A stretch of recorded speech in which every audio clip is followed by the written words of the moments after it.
Olá, eu sou o professor Marquinhos de Biologia e hoje nós vamos ver como cai a bioquímica na FAMERP.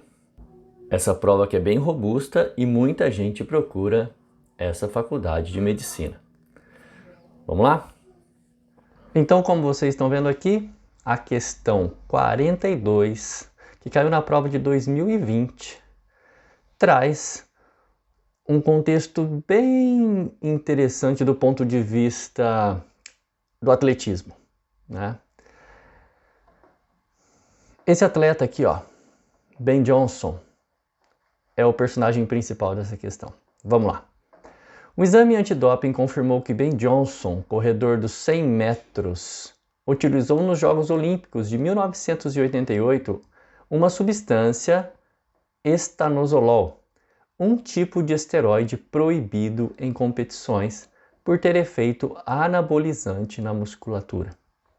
A substância utilizada pelo atleta é um tipo D. Percebam que o enunciado já deixa para a gente uma dica.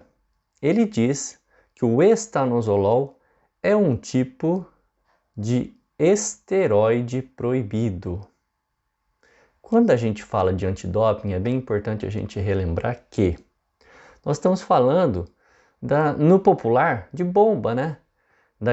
O esteroide anabolizante é a administração de substâncias como essas aqui, ó, o estanozolol, para aumentar o desempenho muscular do atleta. Então, quando eu falo de um esteroide que não é natural, um esteroide artificial, ele vai aumentar o desempenho do atleta de uma forma a gerar vantagem nessa musculatura em relação aos outros atletas que não usam a substância. Por isso que as confederações consideram um doping. Então, o exame antidoping que é feito como um exame de urina mesmo, vai lá, coleta a urina do atleta e analisa essa urina para ver se tem a substância esteroide ali, ele acaba identificando quem fez o uso de substâncias inadequadas.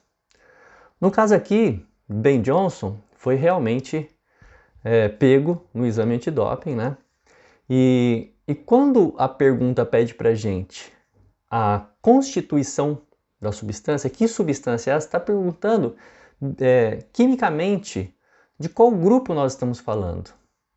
Na bioquímica a gente estuda, como eu disse no começo, biomoléculas, carboidratos, proteínas, lipídios, ácidos nucleicos, vitaminas, e nós estudamos também os sais minerais, né? A água, os sais minerais. Porém aqui nós já temos uma classificação importante. A classificação esteroide é a classificação dos lipídios. Então vou deixar para vocês aqui, ó, uma tabelinha para a gente relembrar, para a gente resgatar o conceito de lipídios. Lembrando, ó, são 5 tipos de lipídios, onde o esteroide está aqui, ó, em quinto, para a gente continuar nossa questão. Vamos analisar, ó. Primeiro tipo de lipídio. Os lipídios são biomoléculas que apresentam ácidos graxos e glicerol. Por que isso é importante para um aluno em biologia?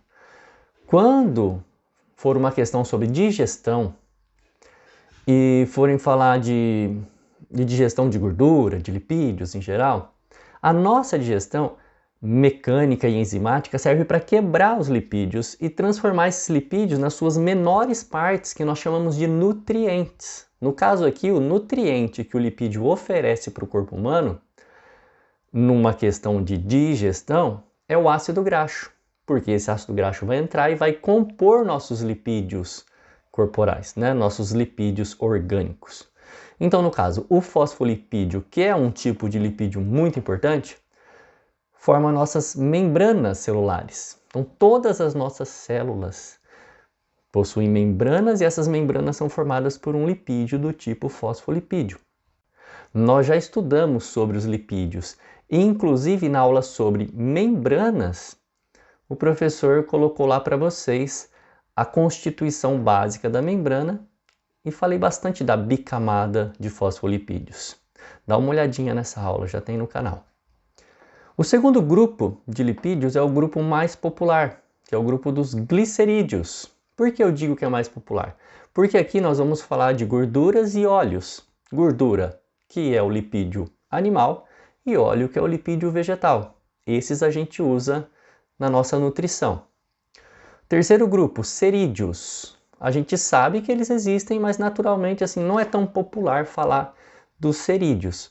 Mas, por exemplo, na nossa orelha tem a cera, que serve para proteger da entrada de micro-organismos, insetos, enfim, entrada de sujeira. Então tá ali a cera protegendo. As abelhas fazem suas colmeias com cera também, que elas produzem ali, para montar toda aquela colmeia. E na folha das plantas, principalmente essas plantas de calçada, né, as mais comuns, a gente percebe aquela cera bem branquinha quando a folha está bem jovem, a gente percebe aquela camada de cera protegendo a folha jovem. Tá? Terceiro grupo de lipídios, os cerídeos. Quarto grupo de lipídios, carotenoides. Veja bem, nós estamos falando de pigmentos. Pigmentos que são lipídicos. Ó, já falei de fosfolipídios, glicerídeos, cerídeos e agora eu estou aqui, ó, nos pigmentos carotenoides, que são de cores alaranjadas, avermelhadas, amareladas, né? Principalmente alaranjado.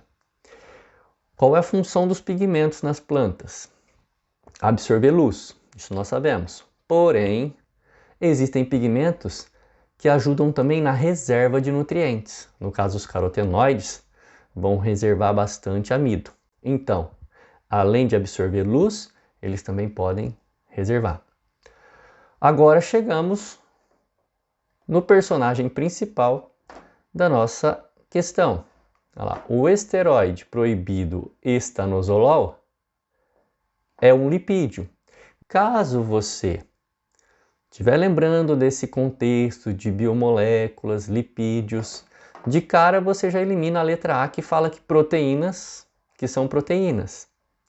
A letra D, que fala que são ácidos nucleicos. E a letra E, que também fala que são proteínas. Mas eu queria chamar a atenção aqui para uma coisa. Percebam que falando dessas questões que a gente já eliminou de cara, o exercício contextualiza com o sistema muscular. Sempre com o sistema muscular. Já que nós estamos falando de um atleta que tem alto rendimento. E ele cita musculatura aqui, ó. Então, essas alternativas acabam prendendo os alunos que não lembram do contexto de classificação de lipídios. Olha só a letra A. Proteína que acelera o metabolismo das fibras musculares. Se eu não lembro que o esteroide é um lipídio, eu posso escolher essa. D. Ácido nucleico que ativa genes responsáveis pela força muscular. O atleta tem força muscular, então é perigosa também. Letra E. Proteína que favorece a retenção de água utilizada no metabolismo muscular. De novo, parte muscular. Então ela não foge, ela fica ali naquele contexto de sistema muscular. Né? A musculatura, a estriada esquelética, que é a exigida aí, né? Mas vamos para as duas. Uma delas é o distrator e nós vamos analisar ele agora. Então, entre a B e a C, a letra B que diz lipídio que estimula a síntese proteica nas fibras musculares é a nossa resposta correta. Tá? O lipídio, vocês sabem que ele oferece energia para as nossas células. Os lipídios são moléculas altamente energéticas. Então, para produção, para síntese proteica, para produção de proteínas, é necessário muita energia. Para produzir proteínas, gasta-se muita energia. Então, se eu tenho uma substância energética, que é o lipídio, favorece a produção de proteínas e, consequentemente, proteína, actina, miosina, células satélites, fibras musculares, rendimento muscular, força, velocidade, favorece aí o atleta a vencer. Agora, olha só o erro na C. Lipídio que aumenta a síntese de LDL e melhora a atividade cardíaca. Aqui nós temos uma questão bem interessante. Aqui nós vamos falar de um outro esteroide chamado colesterol. E vocês já ouviram falar que existe o bom e o mau colesterol. O LDL é o mau colesterol. Esse é o mau colesterol. Eu costumo brincar dizendo que ele significa logo Deus leva. O bom colesterol é o HDL. Então, eu vou colocar aqui na frente, ó.